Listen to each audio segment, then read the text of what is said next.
दिनुहुन्छ म यसमा झुन्ड्याएर मर्दिन्छु भन्नुभयो। मलाई यस्तो दुःख लाग्यो, अझैसम्म मलाई गाह्रो छ त्यो यसमा पेल्न मलाई धेरै गाह्रो लाग्यो। मेरो नाम हीरामती चौधरी। तपाईको खास समस्या के? मेरो समस्या त अब घर यही नजिकै छ। हजुर। अब पहिला हाम्रो त्यो खानेको पैसा पनि मिलेको छैन अझसम्म। अब खानेको 1 वर्षपछि त्यसमा पाइप हाल्छन्, पानीले पुग्छ कि पुग्दैनन्? पुग्छ। अनि त्यसले अब पास हुँदैन भनेर पैसा दिएको छैनन् अझसम्म। समिति चोर जस्तै बैठक गर्थे। हामी आउने बेला तिमीहरू जाऊ, तिमीहरूको यहाँ हैन बात सुन्नलाई, यस्तो भन्थे पुरानो समिति।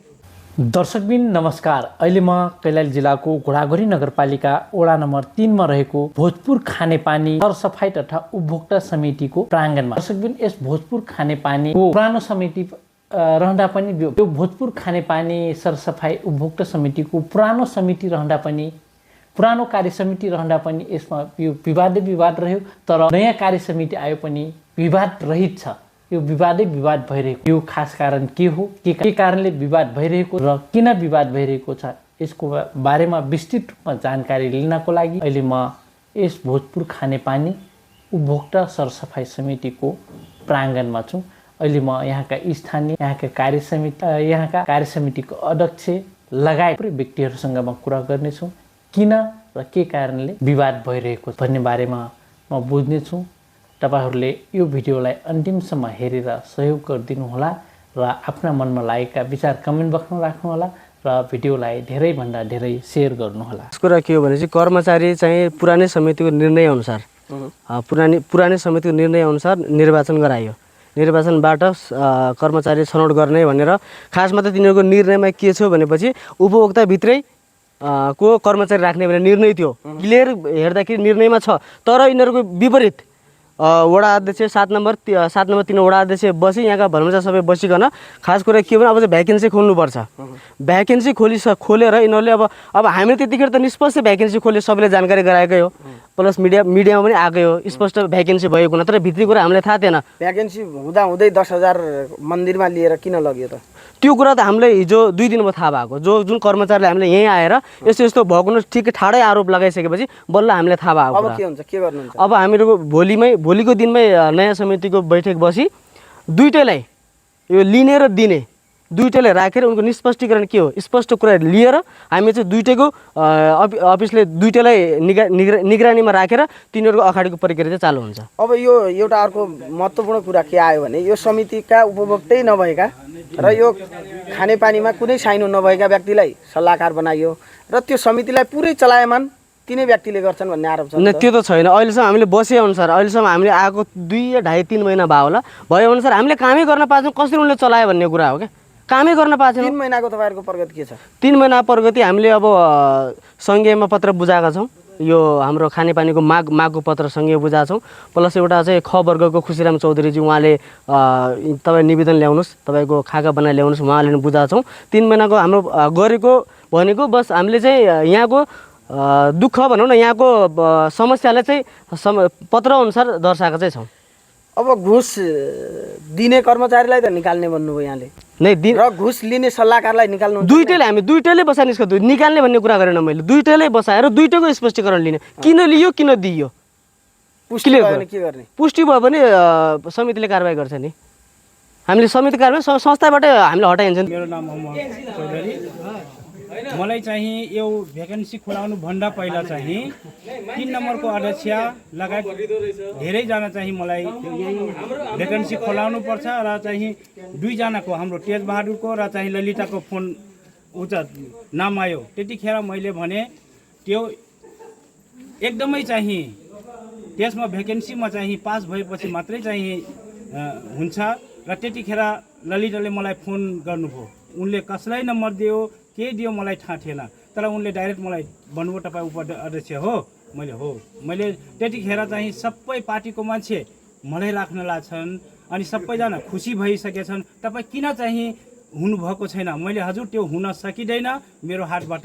र त्यतिखेर चाहिँ अब यसमा चाहिँ पैसाको चलखल भयो हो, त्यसपछि यो कुरा भएको हो। मैले भनेको किन पावरको भरमा राखिएको ललितालाई हो पावरको भरमा मलाई कतिचोटि चाहिँ फोन गरेर कतिचोटि कता बोलाएर चाहिँ त्यो छलफल भएको कसले बोलायो तपाईँलाई अब बोगटी छन् बोलाउने अरू को बोलायो अब त्यतिखेर त अरू जानु भएन त्यो राख्नु बोगटी तपाईँ नै उपाध्यक्ष त्यति बेला हुनुहुन्थ्यो अँ। बोगटी तपाईँको यो खानेपानीमा नजोडिएका मान्छे हो, तिनीहरू- तपाईँलाई किन बोलाए अब त्यतिखेर अब मलाई हाम्रै पार्टीको मान्छे हुन् भनेर उनले राख्नुपर्छ भनेर भन्नुभयो तपाईँ कुन पार्टीको मान्छे हो त्यतिखेरै भन्नुभयो मैले पार्टी साटीको मतलब हुँदैन होइन, तपाईँ कुन कर्मचारीमा पार्टीको? चाहिँ राख्ने त्यो पार्टीघाट गऱ्यो भने कामै हुँदैन भनेर मैले भने र ललितालाई चाहिँ फोन चाहिँ मलाई तुरुन्तै चाहिँ फोन गरेर त्यो त्यस्ता कुरा गर्नुभयो तपाईँ पनि माओवादीकै हो अस्ति पनि ललितले मलाई धम्की दिनुहुन्छ म यसमा झुन्ड्याएर मरिदिन्छु भन्नुभयो मलाई यस्तो दुःख लाग्यो अझैसम्म मलाई गाह्रो छ त्यो यसमा पेल्न मलाई धेरै गाह्रो लागिरहेछ भनेको अब यो बोगटीजी तपाईँको नेता भए हुनाले तपाईँलाई प्रयोग गरे हुन् अब हेर्नुहोस् अब प्रयोग मलाई फोन पटक पटक त्यसले राख्नुपर्छ यहाँ पनि त्यो कुरा आयो 3 नम्बर अध्यक्ष समेत त्यो लिस्ट लाउनु भएको थियो हाम्रो तेजबहादुरको प्लस चाहिँ ललिताको अनि तपाईँले पटक पटक ललिताजीले फोन गर्दा पैसाको कुरा निक्ल्यो कि निक्लेन के छ त्यो कुरा निस्केन मेरो नाम इन्द्रबम हो अब हाल घोडाघोडी नगरपालिका 3 जुडपानीकै बासिन्दा अनि अहिलेको नयाँ निर्माण समितिमा सल्लाहकार संयोजकका रूपमा मलाई चाहिँ राखिएको रहेछ अब तपाईँ त्यो पछि सल्लाहकार संयोजक रहेकै समितिका सदस्य खगेन्द्र बहादुर बोगटी जो यो खानेपानीको उपभोक्ता पनि हुनुहुन्न उहाँलाई चाहिँ यहाँले 10,000 जो त्यहाँको कर्मचारीले दिइदिनु भनेको पैसा चाहिँ तपाईँले त्यो पनि बजारमै दिनुभएको भन्ने आयो त्यो 10,000 के मामिलामा दिनुभयो हो कि होइन के हो खास यथार्थ अब त्यो तेज विष्ट अनि खगेन्द्रको बिचको मेटरको कुरा हो अब तेजले मैले दिनुपर्छ मैले चाहिँ दिनुपर्ने हो अनि भएपछि दिइदिनुहोस् भनिसकेपछि मैले बजारमै अब खगेन्द्रजीलाई 10,000 चाहिँ दिएको हो दिएको हो त्यहाँ किन दिनुभयो के हो थाहा छैन त्यो विषयमा मलाई थाहा भएन किनभने चाहिँ मान्छेहरूको आफ्नैका लेनदेन हुन्छन् हरेक कुराहरू हुन्छन् अब भित्री अब तिनीहरूको अब के थियो कस्तो थियो त्यो विषयमा मलाई थाहा पनि छैन होइन अब दिन चाहिँ अब मैले दिइदिनुहोस् भनिसकेपछि मैले दिएको हो त्यो कसम खुवाइएको कुरोहरू पनि छ त्यो के छ जानकारी छ अब कसमका कुराहरूमा त संजोगले कार्यक्रम थियो मन्दिरमा होइन अनि त्यति बेला कसम भन्नाले त्यस्तो गलत अर्थ पनि नजाओस् होइन अब त्यो कसम कस्तो थियो भने चाहिँ अब 2 जना कर्मचारी हुन्छ हो भोलिको दिनमा मिलेर बस्नुपर्छ दायाँ बायाँ यताउता गर्नु हुँदैन भन्ने टाइपको एउटा भनौँ नि घुमाउरो पारामा कसम खाइएकै अब त्यो घुमाउरो पारा लिनुहुन्छ कि तर त्यो विषयसँग जोडिएको थिएन त्यो दिनमा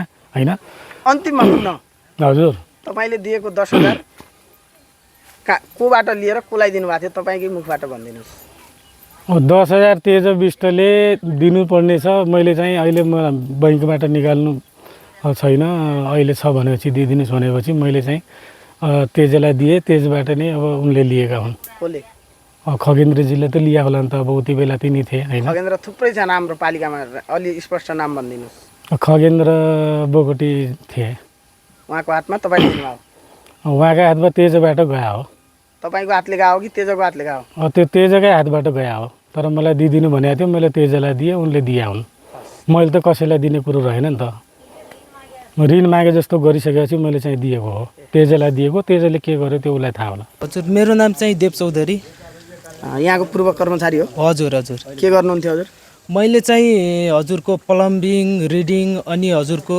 के अरे यो चौकीदारको काम गर्थेँ कति तलब पाउनुहुन्थ्यो तपाईँले 1 महिनाको उहाँले चाहिँ अब समितिले के निर्णय गर्नुभएको थियो कि हजुरको 1 महिनाको 10,000को दरले तर 14 महिना भइसक्यो मैले चाहिँ मलाई चाहिँ 1 रुपियाँ पनि दिनुभएको छैन किन नदिनु भएको अब हजुरको यसमा चाहिँ अब खासै त्यस्तो बजेट पनि थिएन हजुरको अब हजुरको खासै पैसा पनि त्यस्तो हुँदैन थियो त्यतिखेर हजुरको धाडा जाडानहरू भइरहेको थियो अनि थोरै हजुरको के अरे प्रति धारा हजुरको 100 रुपियाँ हजुरको महसुल उठ्थ्यो त्यतिखेर हजुरको 10,000 अब 20,000 अब लगभग हजुरको उठ्थ्यो त्यतिखेर हजुरको खानेपानीमा धेरै समस्या थियो त्यतिखेर मैले सोचेँ कि अब मलाई त अब समितिहरूले एउटा संस्थाले दिन्छ मैले त आफै लिन पाउँदैन भनेर त्यो चाहिँ उठाउने अनि हजुरको त्यो बिजुली बिल तिर्ने अनि हजुरको खानेपानीमा धेरै आवश्यकता थियो फ्यानहरू अब त्यतिखेर अब कुर्सी यताउता हजुरको त्यसमा मैले त्यो गरेँ हजुरको। भनेको समितिले के भन्नुहुन्छ अहिले पैसा माग्नु भएन तपाईँले? अब एकचोटि हामीले त्यो सल्लाह गऱ्यौँ अनि उहाँहरूले के भन्नुभयो कि तँलाई चाहिँ पैसा दिँदैनौँ, अब 14 महिना काम गरेछस् तँलाई चाहिँ दिँदैनौँ किन कि नियुक्ति मतलब एउटा नियुक्ति देखाउनुपर्छ, त्यसपछि हामीहरू बल्ल तँलाई दिन्छौँ। अनि फेरि हामीहरू त्यो बैठक बस्दाखेरि त्यतिखेर फाइल खोजेर हामीहरू त्यो नियुक्ति गरेको फाइल भेटायौँ अनि उहाँहरूले भन्नुभएको छ कि ठिक छ हामीहरू तँलाई 10,000कोले दिन्छौँ भनेर। तर लगभग हजुरको 14 महिना काम गरेँ। अब हजुरको अब 2 वर्ष जति पुग्न लाग्यो के, तर मलाई चाहिँ 1 रुपियाँ पनि दिए छैन अहिलेसम्म पाउनु भएको छैन। अब नयाँ समिति आइसक्यो, के भन्नुहुन्छ? अब उहाँलाई के भन्न चाहन्छु कि मैले अब जति काम गरेछु अब त्यति अब मेरो पारिश्रमिक त अब दिनु पर्यो, मलाई चाहियो नि, त्यो त मेरो अधिकार हो।